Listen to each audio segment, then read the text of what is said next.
first plant that we're going to learn is greenbrier. This is common greenbrier, Smilax rotundifolia. So rotundifolia means round leaves, and you'll see that the overall shape of the leaves is quite round. There are some more adult leaves over here. This is a monocot, and it is unusual among monocots in that it doesn't have parallel venation. You can see it's got these palmate primary veins that are extending from the base of the leaf. The base of the leaf is slightly caudate, so it's almost heart-shaped, but the apex is relatively rounded with just a small tip. So this is technically a vine, but you usually don't actually see it climbing very far. When it does climb, it uses tendrils. The tendrils are developed from the stipules at the base of the leaf, so there are 2 simple tendrils at each node when it develops them. It also has these sharp things on the stem. In the case of greenbrier, these are prickles. That means that they are outgrowths of the epidermis of the stem. They're not thorns and they are not spines like we saw with the holly. They are prickles. So sometimes this is called a woody vine because it does persist and it's fairly sturdy, but it doesn't actually produce proper woody tissue. It does, however, have this strong stem that is green all the way to the base. And when stems are green all the way to the base, that tells us that it is going to be photosynthetic all the way down, like we saw with the lowbush blueberry. So that means that in the winter, if it's dropped its leaves, it can still do some photosynthesis. So the leaf arrangement is alternate. You'll see there's only 1 leaf at every node. They are simple leaves, and the shape is this sort of rounded fat heart. It's hard to mistake this for anything else because of these prickles and the green stem. Smilax rotundifolia is in its own family, Smilacaceae. And Smilacaceae is one of the monocot families. So, semi-woody vine, rounded leaves with caudate bases. And then the leaves themselves are not typical monocot leaves in that they have 5 or sometimes 3 main veins branching from the base, so palmate venation. This little guy here, this is striped wintergreen, or Pipsissewa. It's got a couple different common names. The Latin name is Chimaphila maculata. It's kind of a weird specific name for this plant because maculata means spots, like eye spots. And you'll notice that there are no eye spots on here. It has to do with the flowers themselves. So keep in mind that the specific name of this does not fit what you're going to be seeing. So this plant is in the family Ericaceae, the heather family, like we saw with the blueberries and the sourwood. It is technically a woody plant. If we were to get down all the way to the ground, it would have a woody suffrutescent base. Suffrutescent means that it's only woody at the very base of the stem. So it counts as a woody plant, but this is as big as it gets. In the spring, it has a grouping of very pretty white flowers that, if you know what Ericaceae flowers look like, it's fairly typical. And then this time of year, it's developing its fruits, which is what you see up on these scapes here. So the leaves themselves are oppositely arranged, if we can get down, so you can see that there are 2 leaves at each node. The leaves themselves have this white central vein that branches out a little bit along some of those other axes. The stem is usually a little bit red as well. This guy is usually fairly evergreen in our area, and so you can spot him in the winter most of the time. And the leaves, as you would imagine, are fairly sturdy and a little bit leathery as a result. So this is also a pretty easy guy to identify because it's the only very small subshrub that we're looking at. So Chimaphila maculata in the heather family, which is Ericaceae. And you can either call it Pipsissewa or striped wintergreen. Our next plant is a very large tree that you frequently see growing near water in our area. This is the eastern sycamore, Platanus occidentalis. So the name occidentalis means western, so it's a bit confusing. The reason that it was named the western occidentalis sycamore is because there are sycamores in Eurasia, and so that's considered the east.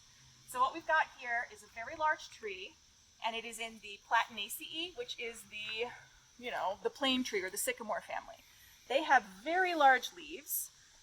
They are superficially similar to the maple leaves in that they are palmately lobed, and the main veins are palmately arranged as well. So there are going to be usually about 5 major lobes, so 1, 2, 3, 4, 5. The petiole is quite fuzzy, but the hairs will rub off. So you can see there's fuzzy hairs there. The teeth that are around it are fairly large with a fine point. So they're arranged alternately along the tree and have a really cool attachment. You'll see that the base of the petiole has a little hollow in it. So this tree has infrapetiolar buds, in that when the leaves develop, the next bud, the axial bud, nestles inside the base of the petiole, and it keeps it nice and safe. We'll show a close-up of this for you as well. So the tree itself gets very large. It's one of the tallest trees in our area, and the bark, before it gets super old like you see at the base, has this sort of pale exfoliating bark that peels off in sheets. And it's about the only tree we have that really does that. But here are some pieces of the bark that has fallen off, and it just naturally peels off. I'm not entirely sure what the function of that particular feature is, but it's characteristic of this tree. So the undersides of the leaves are quite hairy as well. So if you can get a look here, you can see that there are fuzzy hairs, and they do tend to rub off a bit.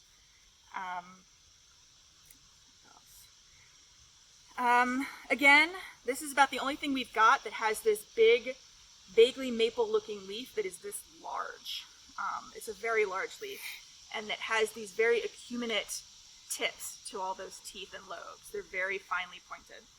So again, this is the eastern sycamore, Platanus occidentalis, which is in the sycamore family, which is Platanaceae. This little guy here is our next plant, and it's one of my favorite weird critters that you find in the forest. This is beech drops. The Latin name is Epifagus virginiana. Epifagus means on beech, and that's because this guy, who is a member of the broomrape family, which is Orobanchaceae, is a holoparasite. Holoparasitic plants, hollow meaning true, so these are true parasites. They do not ever develop chlorophyll.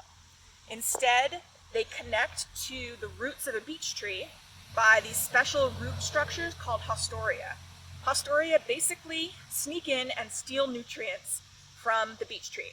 So this guy, instead of making his own leaves and doing his own work in photosynthesizing, is stealing nutrients from this tree. It's pretty cool. It's a good idea if you can manage it, but it does mean that the plant has to develop these special structures. They are not uncommon in the Orobanchaceae family. So what we see here are not true roots. These are haustoria.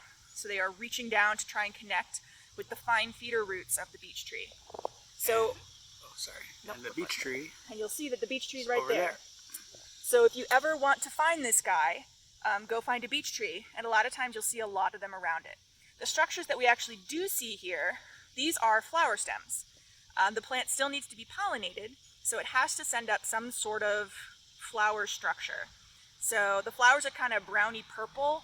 These are, they'll bloom a little bit more than this, but a lot of times this is what you see. You will also frequently see the old dried stems from previous blooms. Like so.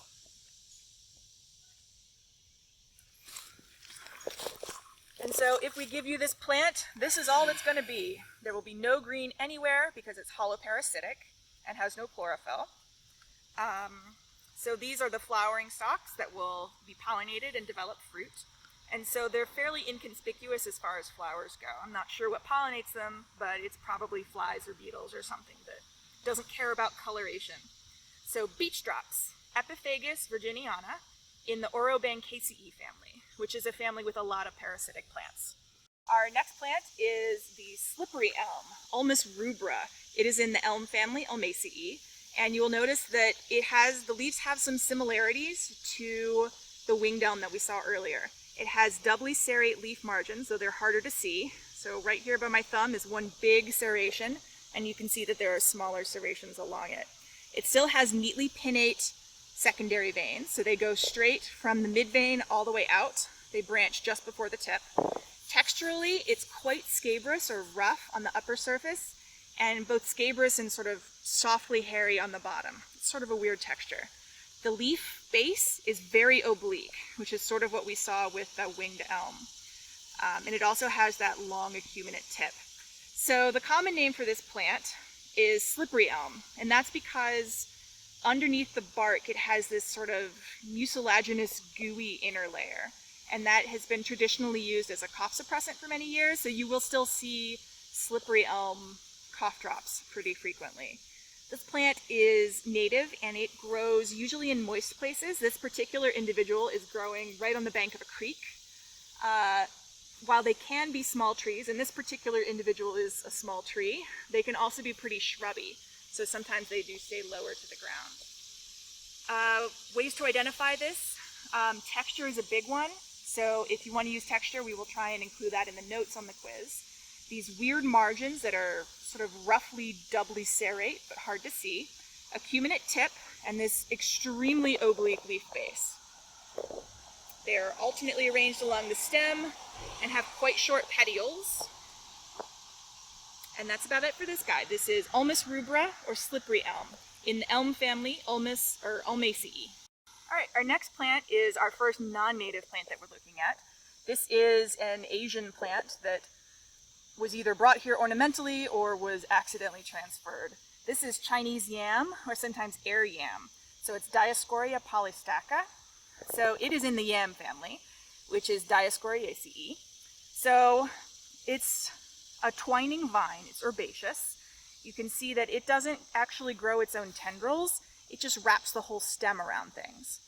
The leaves, this one's a good one, have this sort of aroid or auriculate leaf base. So it's not really heart-shaped because it sticks out a little bit too far. It has main leaves that are sort of palmately, or main veins that are palmately arranged here, a smooth entire margin, and the whole leaf is sort of roughly 3 lobes. So 1, 2, 3. The end has a bit of a point on it, but you'll notice that younger leaves, like this guy here, don't so much have the lobing. So it does vary a bit. Ways you can identify it are this slender synthetic stem, and so this is how it climbs. It twines up things, so you can see this particular portion of the stem has twined back on itself to try and climb itself. One key feature that's pretty unmistakable are these brown things. So these are called bulbils. They're aerial tubers, so tubers are a type of storage stem. In this case, the plant uses these for vegetative reproduction. So each of these, if it falls off and lands in proper soil, can grow and develop a new plant. And that plant is, of course, going to be a clone of its parent because it's not a fruit. It's just a part of the stem that can be used for vegetative reproduction. So, again, cordate or sagittate leaf bases, these bulbils, which I think are technically edible, but whatever. Entire margins. The leaves themselves are alternately arranged. You can see there's only one leaf at each node, and it twines its way up things. So we can see there's one climbing here, and it doesn't really attach with tendrils or sticky bits. It just sort of wedges itself in and then twines up stuff. So it is invasive, but not to the degree of some other non-native plants. But you should go ahead and pull it up if you spot it anywhere. It's from Asia. So again, Dioscorea polystachya in the yam family, which is Dioscoreaceae. Our next plant is another non-native. This is white mulberry, Morus alba. It is one of 3 mulberries that we're going to be learning this time around. So all the mulberries are in their own family called Moraceae, and it's usually sort of a small tree, sometimes kind of shrubby. It's from Asia. It was at some point brought in an effort to start sort of silk production in the United States, but that fell to the wayside pretty quickly. So the leaves themselves have cordate bases that you can see here. So the base of the leaf is like the base of a heart. However, the leaf shape itself varies quite a bit. So usually younger leaves have more lobing on them, and they can have an assortment of different types of shapes and things. The margins of the leaves have fairly large, sort of rounded serrations.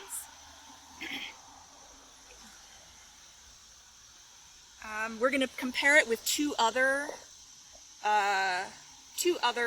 mulberries this time around. And to compare them, these have sort of shiny leaves, which is deceptive in this particular shot because they're wet because it rained, but trust me, the leaves are sort of a dark green and shiny. The veins on the underside are quite prominent, so they sort of stick up a little bit, and they're lighter. Also a pretty good identifying feature.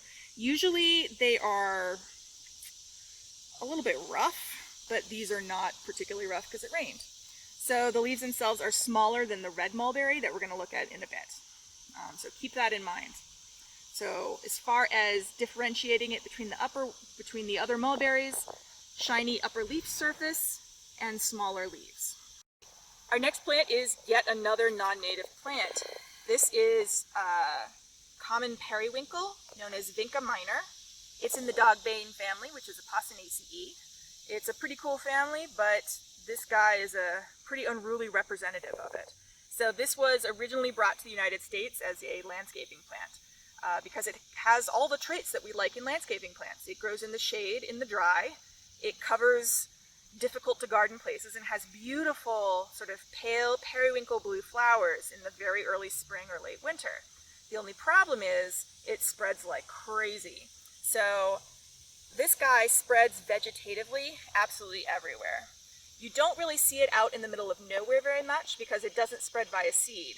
But once somebody puts it in a suburban planting, it will vegetatively spread to everywhere. What it does is it roots sometimes, it nodes. You can see these adventitious roots here, and that's how it reproduces. So it spreads these vines out, drops some roots, and now there's multiple copies of that same genetic individual. So the leaves are opposite. Most things in the Apocynaceae family have opposite leaves. They are dark green, evergreen, kind of leathery, but not too big. So you can see the leaves are fairly small. Sometimes they've got slightly lighter veins, but mostly you generally want to look for opposite leaves that are leathery, this sort of general elliptical shape with entire margins. And it's going to usually be a sprawling vine, and you will see it absolutely everywhere. It doesn't stand up very tall on its own. It also doesn't really climb, it just likes to sprawl around the ground. So that is Vinca minor, and it is in the Apocynaceae family. Our next one is another mulberry. This is the second of the three mulberries that you're going to be learning.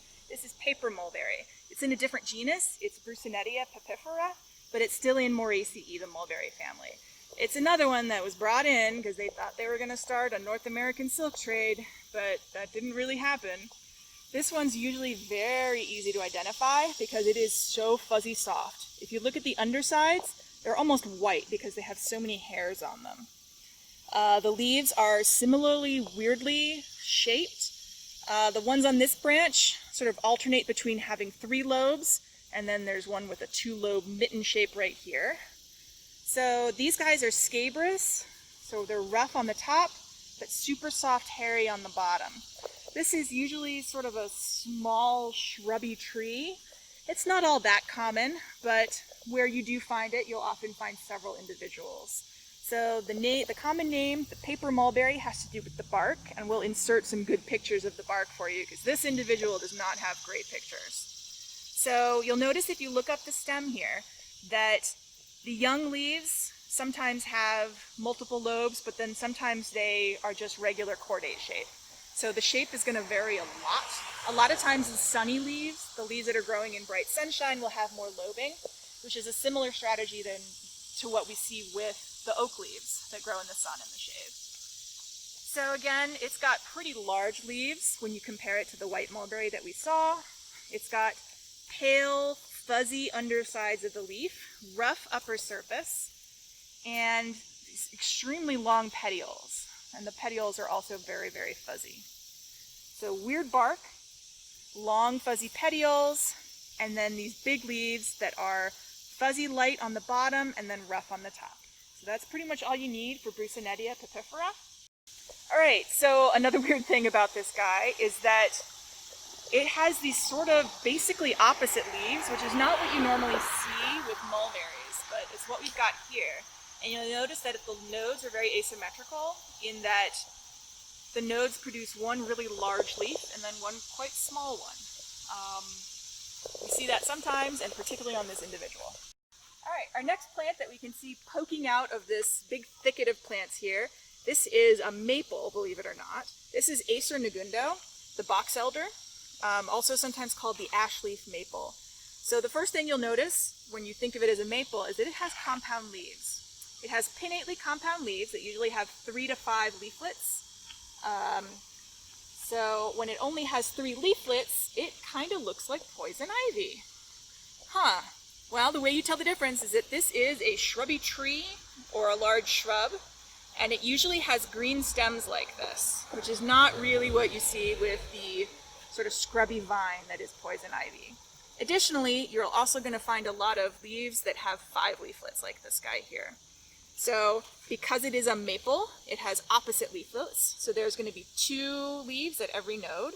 They're compound leaves, remember. So if we were to pull this back, we would see an axillary bud down at the base of the petiole. And we don't see axillary buds at the bases of the leaflets. And that's because these are leaflets and not leaves. So this guy tends to grow around water as well. And this individual is growing on the bank of a stream. It is native and it's fairly easy to identify. So we've got these green stems, and the green stems, when they get old enough, will be replaced by sort of a grayish brownish bark, but they do stay green for quite a long time. So green stems, pinnately compound leaves that are opposite, that look a little like poison ivy, and that's this guy, Acer negundo, the box elder or ash leaf maple. And that's going to still be in Aceraceae, the maple family, or you can say it's in Sapindaceae, which is the soapberry family. There are some taxonomic disagreements on those family names right now. And I'm just going to jump in, and unlike ash, hopefully you can hear me, it has some of these larger teeth on the margins, whereas Fraxinus tends to be entire to serrate. Our next tree is an invasive non-native tree. This is the tree of heaven, or Ailanthus altissima. It is in the Cimarubaceae, which is a largely tropical family, also known as the Quassia family, but the Latin name is Cimarubaceae. So this is another tree with compound leaves. They are, however, alternately arranged along the stem, so you can see there's just 1 leaf at each node. The leaves themselves have a huge number of leaflets. So what I am holding in my hand right here is 1 leaf. So it's a very large leaf. They've usually got, I don't know, at least 10 and up to 30 leaflets. So a lot of leaflets.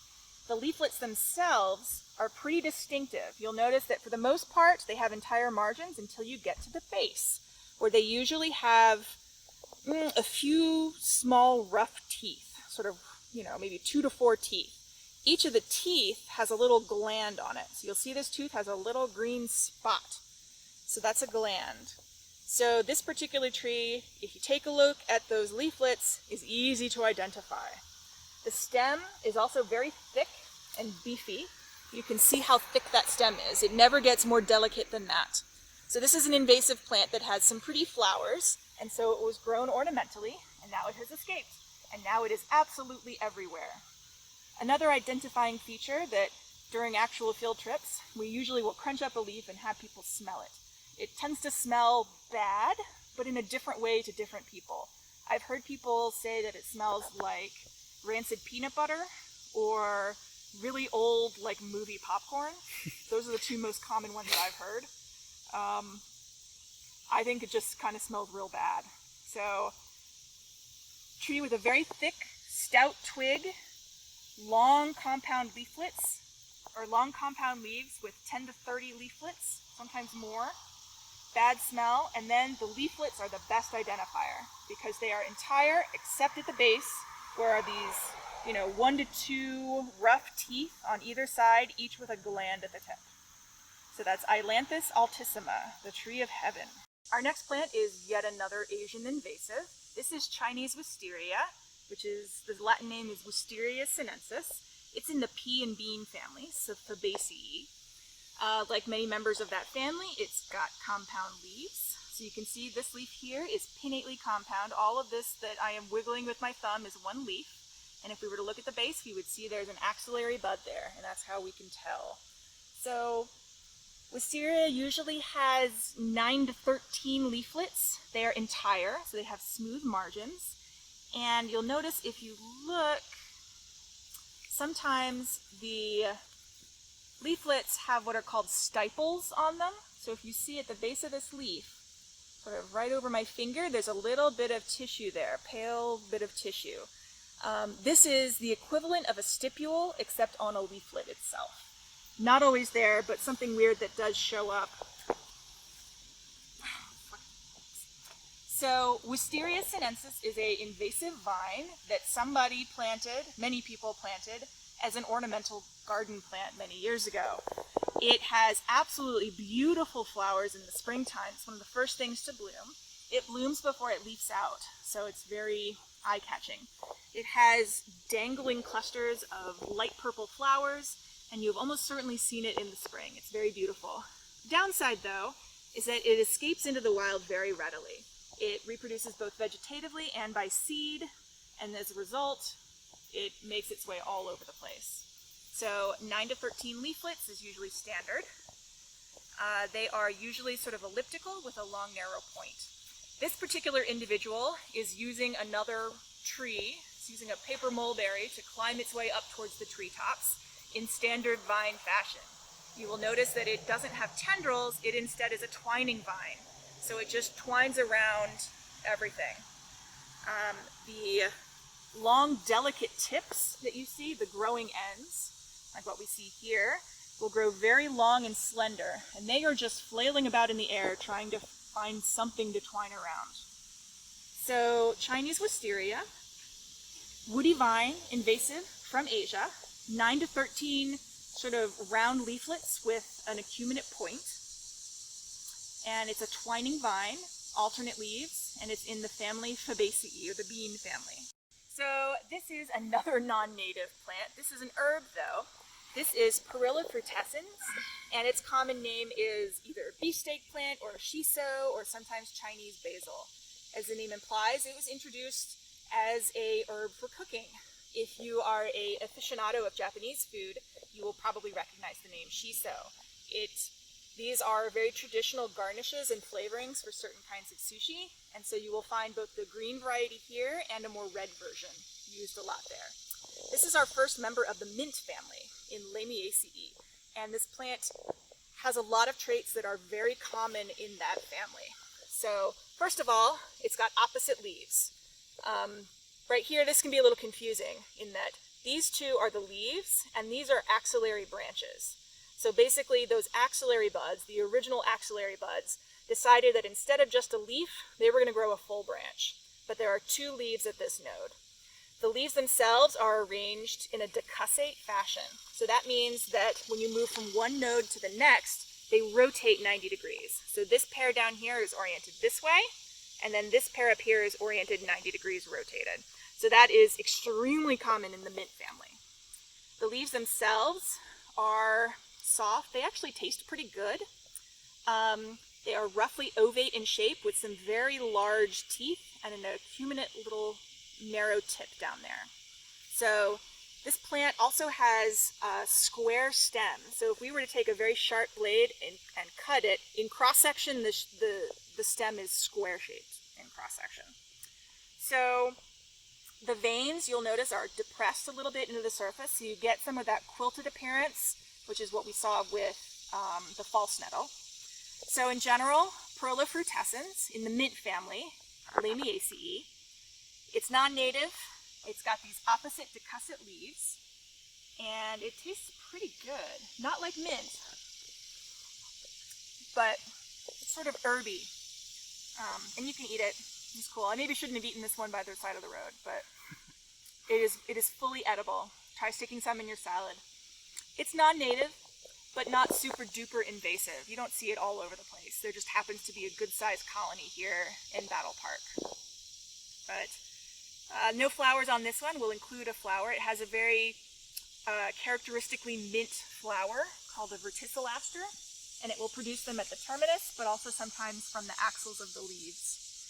So that's it, Perilla frutescens in Lamiaceae. Our next plant is my lifelong nemesis, This is stilt grass, or Japanese stilt grass. It is Microstegium vimineum. It is in the grass family, Poaceae, which is a huge, complicated family, and we'll only be teaching you a few members of this family because they're a challenge. So this particular member is characterized by fairly short leaf blades. So this is about as long as the leaf blade gets. So if you think of the grass that grows in a yard, those are very short and wide compared to those. It has these jointed stems, which are what you see on grasses very frequently, and they're quite slender for this plant. So this plant mostly reproduces vegetatively, but also produces a huge amount of seed during the right season. But mostly it spreads out vegetatively. It grows extremely fast. And as we can see at this particular node in my hand, the white portion here, this is an adventitious root. So what happened was this plant was lounging against the ground and it decided, well, I think there's dirt down there, and so it grew a root. And that means that once this root gets settled and adapted to underground life, then we could break it off here and it would be an entirely new plant of the same individual. So the stems themselves are designed to break off pretty easily. And as a result, pulling up this grass is a challenge, because if you leave a little part in the ground, a lot of times it will grow right back.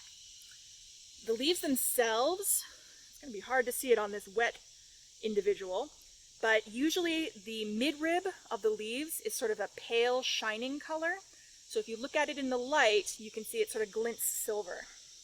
So of the three grasses that we're going to learn, this one is unmistakable because it has these short, relatively wide leaf blades, this long, sprawling, delicate stem, and it is an absolute menace. It will get everywhere and it will ruin your life. It's a big ecological problem because the deer don't much like to eat it, and so they eat everything else. So you tend to find it in very large patches like what you see here. And it also has spread all the way down to the sides of the creek into the woods. So it is absolutely everywhere. It does like moist places. It grows fastest in moist places. So it will crowd out a lot of native plants in streamside areas. So again, Microstegium vimineum in the Poaceae family. This is the common dayflower, or Commelina communis.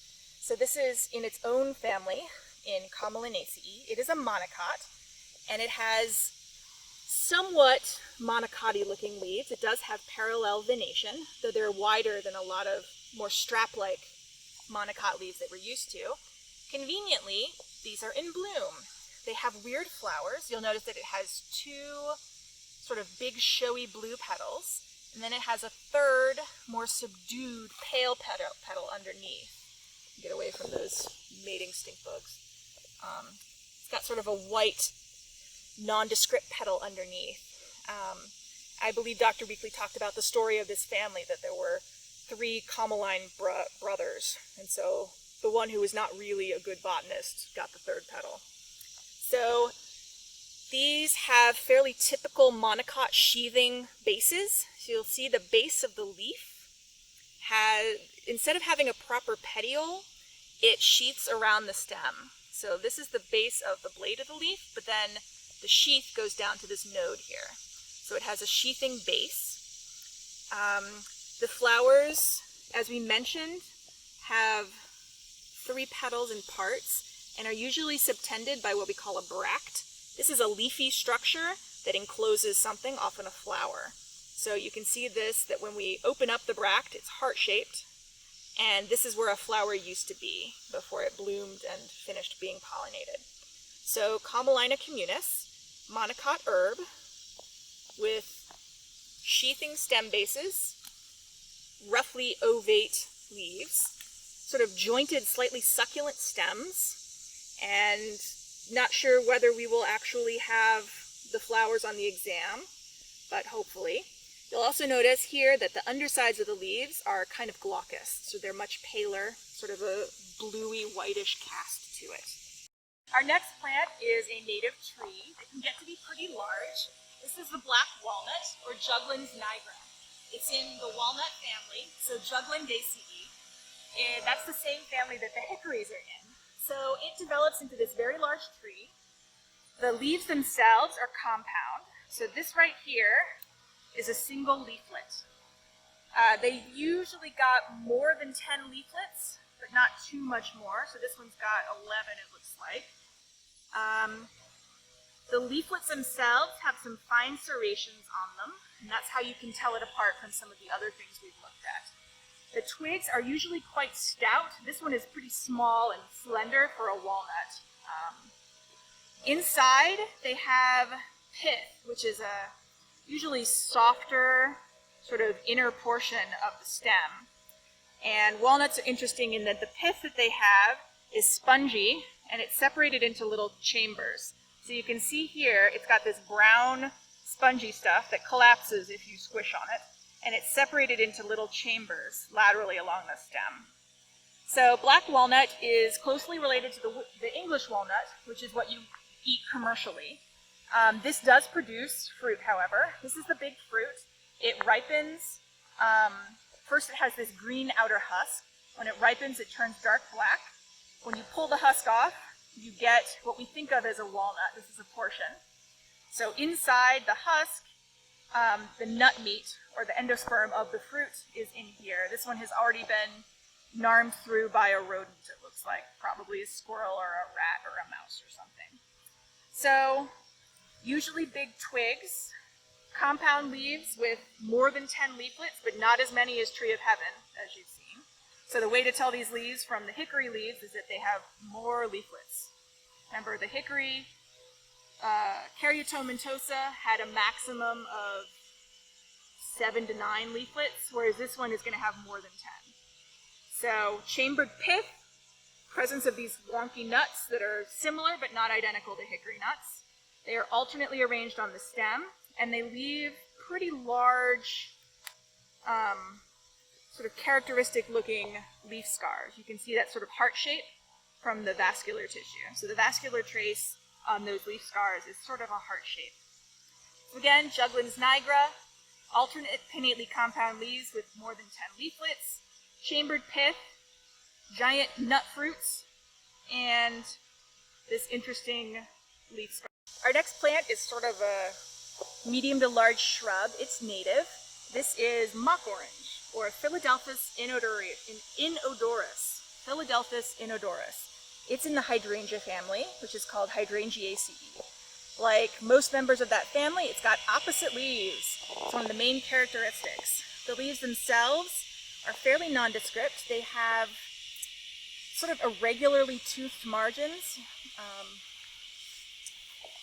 Let's see if it's visible here. So you can see that it has a few widely spaced teeth that run along that margin.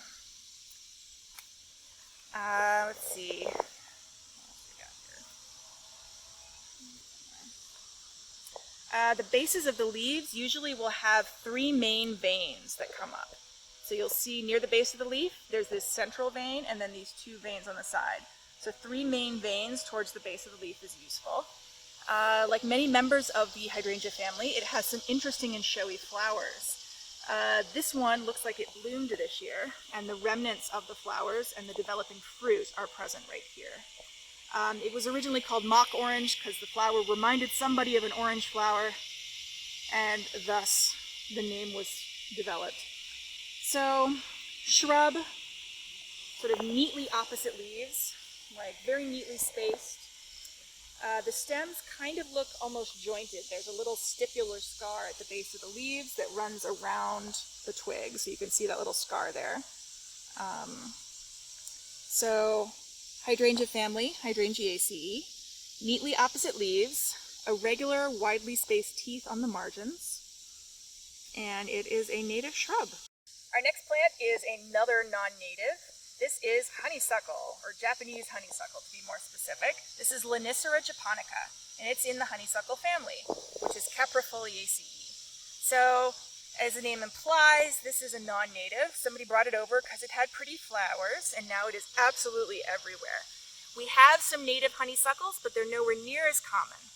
So if you were a kid and you like to pull honeysuckle flowers off, those whiter cream-colored tube-shaped flowers, that was this plant. It's been widespread in the United States for a very long time. It has opposite leaves, which is common for its family.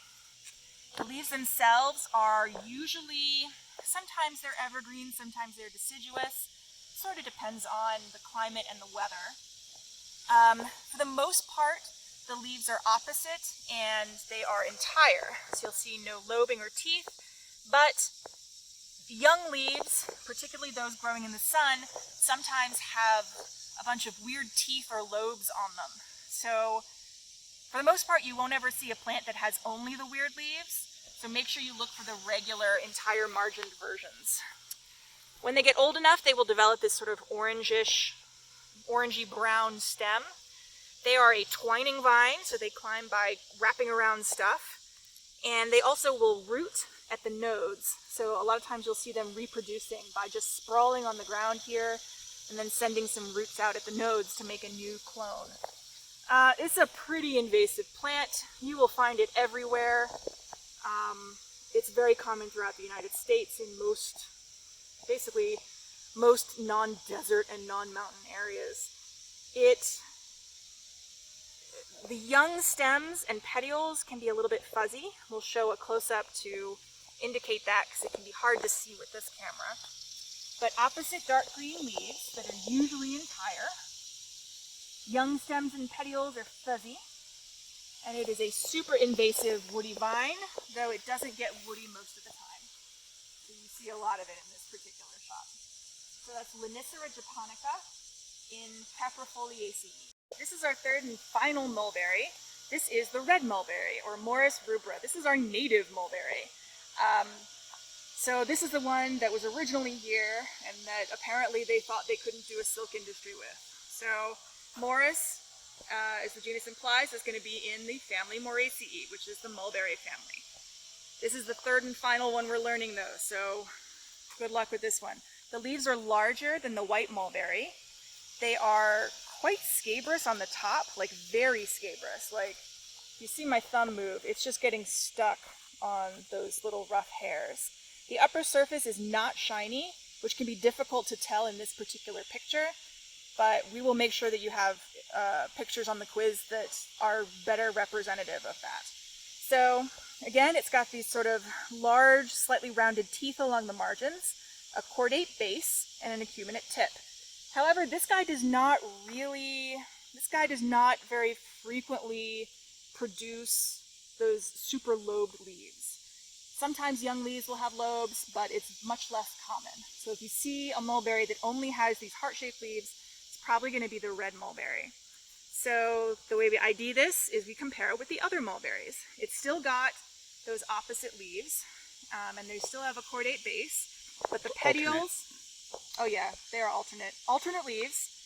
The petioles don't really have that same fuzziness to them, and they don't have that white underside, that soft white underside that we saw with the paper mulberry. Instead, they have a very rough upper surface. They're not shiny. And they have larger leaves than the white mulberry.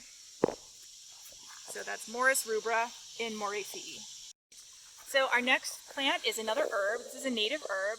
This is our first aster. So this is leafy elephant's foot, Ailanthus carolinianus. So the aster family is Asteraceae, and it is one of the largest families that we're going to be, well, I think it might be the largest family that we really look at in this course. So asters have interesting composite flowers that you will learn a lot more about when we get to the flower section of lab. This particular individual has not quite bloomed yet, but you can see it's preparing to up here. So the way it develops its flowers is that, or its inflorescences, is that it has several leafy bracts that develop underneath where the inflorescence is going to be. So where my thumbnail is, those are where all the florets will be coming from. And then these three leafy looking things are sort of bracts that kind of sit underneath where the inflorescence is. Most of the leaves, however, have these winged petioles.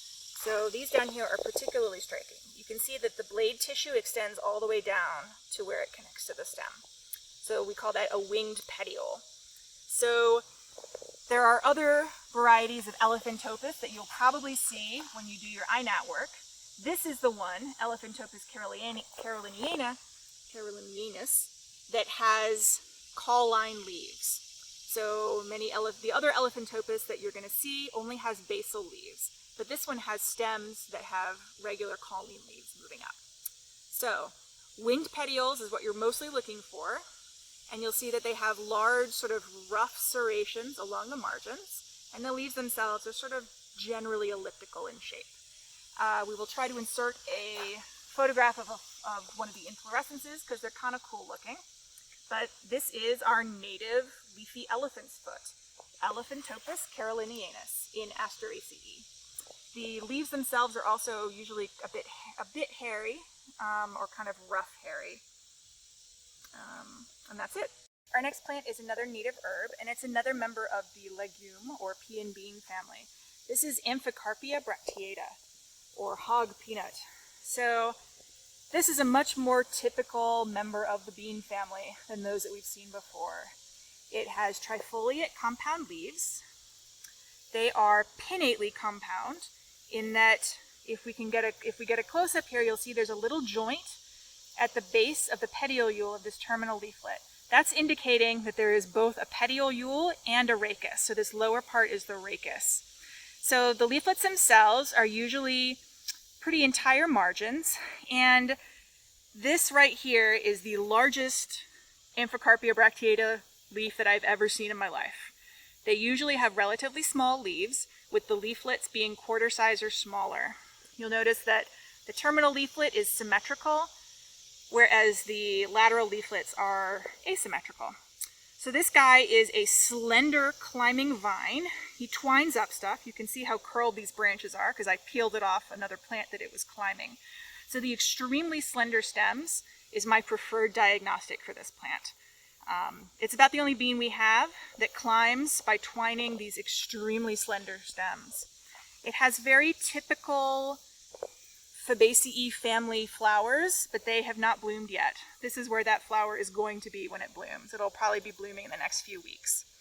So the underside of the leaflets is a bit paler than the upper side, and neither of them have any significant hair. So very slender twining stems, pinnately trifoliate leaves that are compound, of course.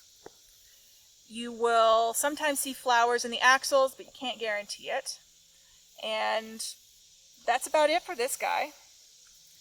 Hog peanut, Amphicarpia bracteata. Very slender. So our next plant is another native plant. It has some of my favorite common names of all of our plants. You can call it strawberry bush. You can also call it hearts a-bustin' with love. That common name comes from its interesting fruit that we'll insert a picture of if we don't find any on this trip. So this is Euonymus americanus, and it's in the bittersweet family, which is Celestraceae. So this plant is occasionally a challenge to find because deer love it. Some people call it deer candy, so there's a variety of common names for you. It has opposite leaves. They're usually a darker green than this. These are fresh leaves, so they haven't finished getting sort of a deep, rough green color. They are opposite and slightly serrate, so you can see that slight serrate or serrulate margin there. The stems are a pretty good diagnostic feature. They are green and photosynthetic, usually all the way or almost all the way to the ground, like we saw with the low bush blueberry. So let me get this interesting nymph off. Take a picture. That's for you, Brandon. I don't know what it is, but I bet you do. Assassin bug. Yeah, of some variety. Alright, so Celestraceae usually has opposite leaves, so it's a good diagnostic feature for this guy. As I mentioned, the deer often like to eat this one, so if you spot it one day, it's often a good idea to take a picture of it then because it may not be there the next day. What else do we got? What else do I want to say about it? Opposite leaves, relatively small, green stems. It's technically woody, so we call it a shrub. It doesn't get more than, I don't know, maybe 5 or 6 feet tall though, and that's extremely rare because around here, deer have an overpopulation problem, and so this is usually just gnarmed down all the way to the ground. The petioles are extremely short. They almost don't have a petiole.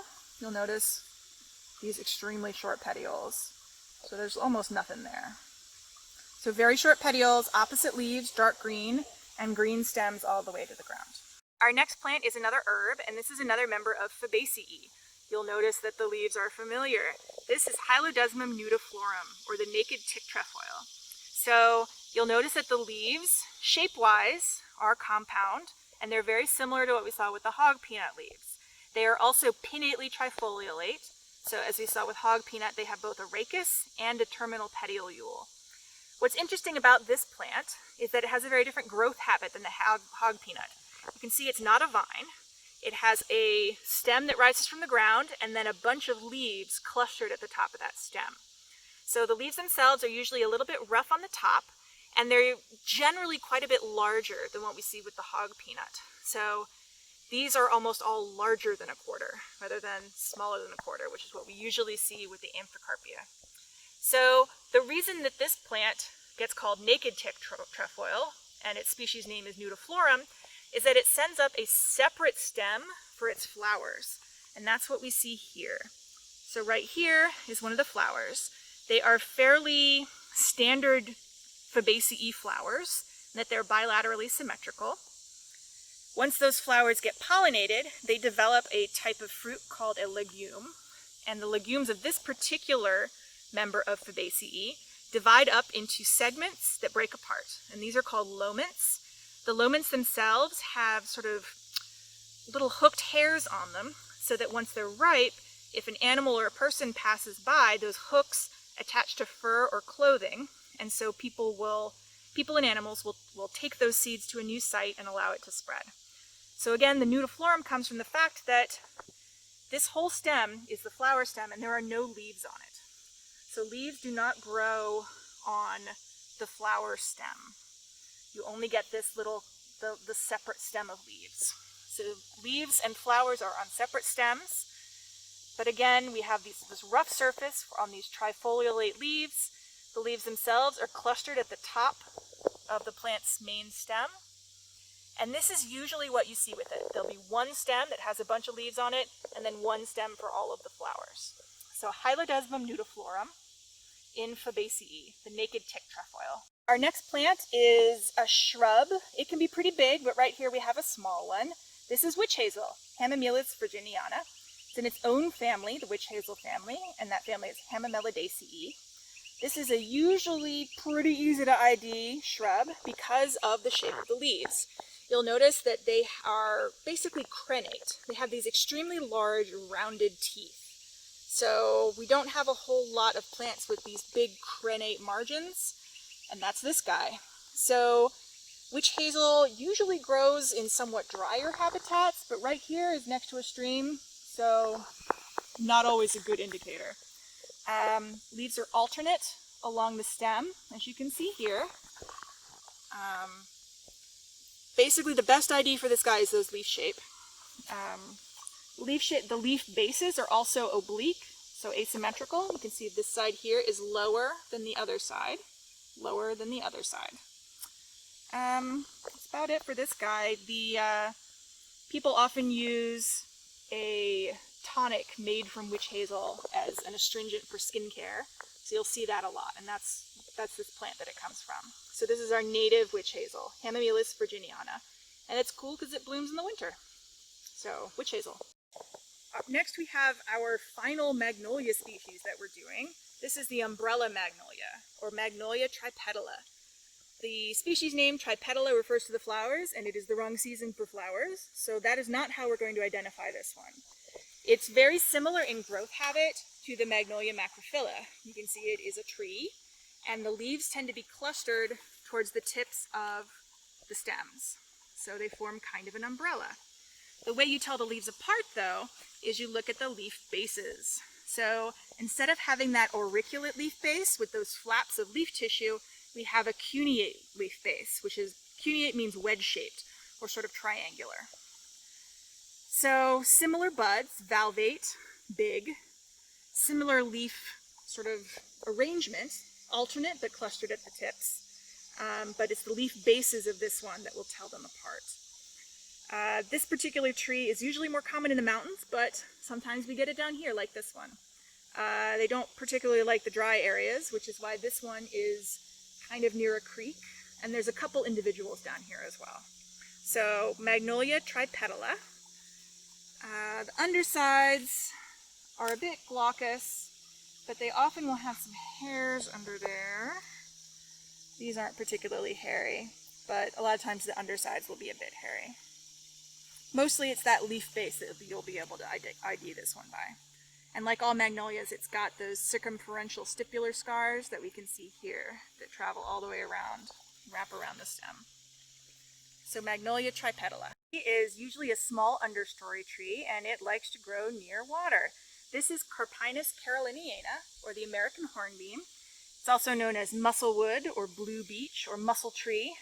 The reason for the common name is that you'll see the trunks, when they get to a certain size, have this sort of muscly, sinuous shape to them, kind of like a bag of snakes. So that's where the name mussel tree comes from. And if you're in the woods, it's a great way to ID this guy.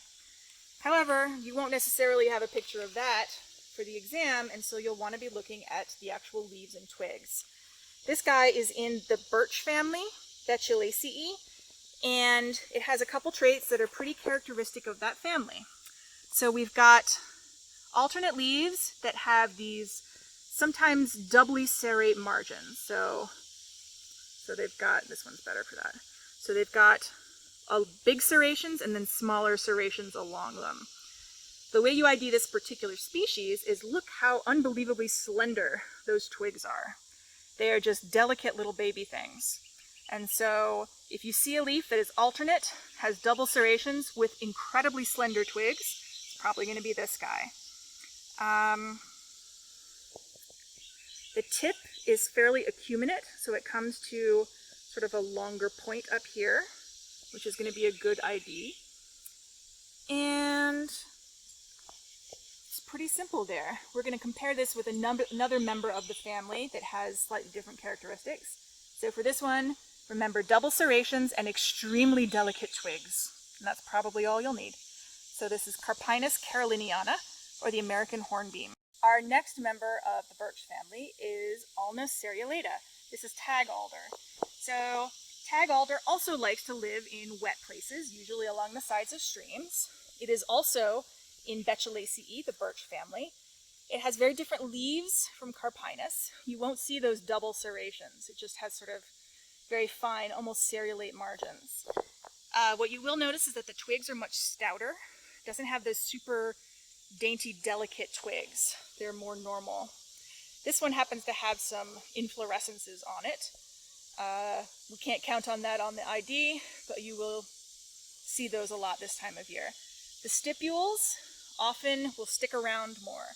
So they are ultimately deciduous, so these stipules will fall off eventually, but a lot of times they'll stick around a bit longer. So tag alder is actually classified as a wetland shrub most of the time. So you do almost always find it near water. It's got alternate leaves, but those leaves have those fine serrations on it, and the petioles are much sturdier than what we see with the Carpinus. So sometimes catkins are present. Blunter leaf tips. Oh yes. So another way to differentiate this from other members of its family are those leaf tips. We don't see that long acuminate leaf tip. It's almost blunt. It comes to a very short point. So almost a rounded apex. And so tag alder, wetland shrub, member of Betulaceae, stouter twigs, stouter petioles, and a rounded leaf apex. Plant is a small tree, but we're having trouble finding a good example of it, so you get a baby here. This is flowering dogwood, or Cornus florida. It's in its own family, Cornaceae. All the dogwoods are there. Like most dogwood species, it has opposite leaves. So you can see that at the nodes there are two leaves popping out right there. This guy has what we call arcuate secondary veins. So you'll see that the secondary veins, they sort of curve into the margins. So instead of heading straight out, they curve towards the apex of the leaf. Very characteristic of this plant. The stems look jointed, and this develops, each of the nodes has a stipular scar that goes all the way around. So these sort of jointed looking stems are also a good identifying feature. They generally will have a much lighter underside, sort of glaucous, and there's not significant hair. This is a common understory tree in much of the southeast, and it is the state flower. Most dogwoods have more of a panicle or umbel looking flower. This guy has a weird inflorescence, and what look like white petals in what you think of as a dogwood flower are actually bracts. They're derived from leaf tissue. And the real inflorescence consists of all those brown florets towards the center. The leaves are usually very easy to identify because of those arcuate venation and the entire margins and their opposite.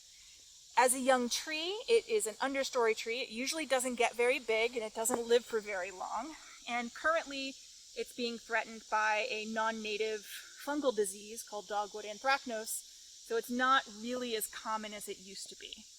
When it gets large enough, it kind of has sort of checkered looking bark, the texture, and it's a very nice understory tree. They're very pretty in May. So again, this is flowering dogwood, Cornus florida, in Cornaceae. Now we're learning about the only non-vascular plant that we're going to use for these recognition lists. This is lesser smooth-cap moss, or Atricum angustatum. Angustatum means narrow-leafed, and compared with other members of Atricum, the little sort of microphyls on this guy are much narrower. So this particular type of moss is in the Polytrichaceae family, or the haircap moss family. These mosses are really common on windthrow mounds, so when you get a tree that falls over in the woods, it kicks up a big pile of dirt. This particular moss is usually one of the first, if not the first, to colonize that new bare soil. So, of the two growth habits of moss, this is an acrocarpous moss, meaning it grows as like a little rosette and not as like a creeping, long sort of stem. We'll insert a picture of this, but one of the identifying features of this is that the calyptra, which is the cap on the tip of the capsule of the sporophyte, the calyptra doesn't have any hair on it. And that's usually the best identifying feature for if you are looking at different species of moss. For the purposes of this course, however, this is the only moss you're learning, so it should be fairly simple. So it's Atricum angustatum, lesser smooth-cap moss, which is in Polytrichaceae, which is the hair. Next we have another Hexastylus. So if you remember Hexastylus erifolia, this is one of its cousins. This is Hexastylus minor, so the little heartleaf. So Hexastylus minor is a fairly narrow endemic to the Piedmont region. So while Hexastylus erifolia you will find over a huge geographic range, this guy is pretty limited to our area and areas relatively close. You'll notice that it still has it's still sort of this rosette herb. It's in Aristolochiaceae, so it also has that licorice scent to the base of the stems. And the way you tell this apart is that the leaf bases are much more cordate. So these are more pure heart-shaped, less of that weird arrow or earlobe shape, but more specifically the variegation is different. So if you remember the erifolia, on erifolia the light variegation was in between the veins. In minor, the white variegation is on the veins, so the white variegation follows the pattern of the venation in the leaves. So when you spot this, when you spot a Hexastylus in our area, it's probably one of these two, and check how the variegation on the leaves goes, and that'll tell you which it is. If the white variegation is between the veins, it's going to be erifolia. If it's over the veins, it's going to be minor. So Hexastylus minor, the little heartleaf in Aristolochiaceae, the birthwort family. Hello everybody. You may notice a change of venue here. We weren't able to finish some of the videos in Battle Park, so we had to go elsewhere to look for plants. I just happened to be out towards the coast today in Croatan National Forest, and this is a place called Island Creek, which is really neat.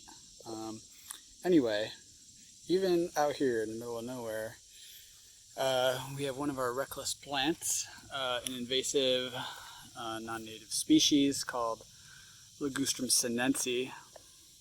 which is right here. You can see it has opposite leaves on pretty straight twigs. It's got small white lenticels on the bark, which I'm trying to get to focus here. You can probably make out. And yeah, this is one of several species of ligustrum that occurs in North Carolina. They're basically all non-native invaders of varying degrees. And this one has the smallest leaves of the bunch. It can be somewhat evergreen. Sometimes it feels pretty deciduous though. And this one has small, kind of egg-shaped leaves, generally under 5 centimeters or so. These are even shorter, more like 2 to 3 centimeters generally. And yeah, Ligustrum sinensis in the Oleaceae, the alba. Still out in the Croatan. Now I'm in a fire-suppressed pine savanna, sort of. And we've got another recognitionless plant here called Sericea lespedeza. The scientific name is Lespedeza cuneata, and it is introduced from Asia. It's pretty serious invasive in our area. It gets planted on roadsides a lot, or it used to be before we started doing that, planting invasive plants on our roadsides less often.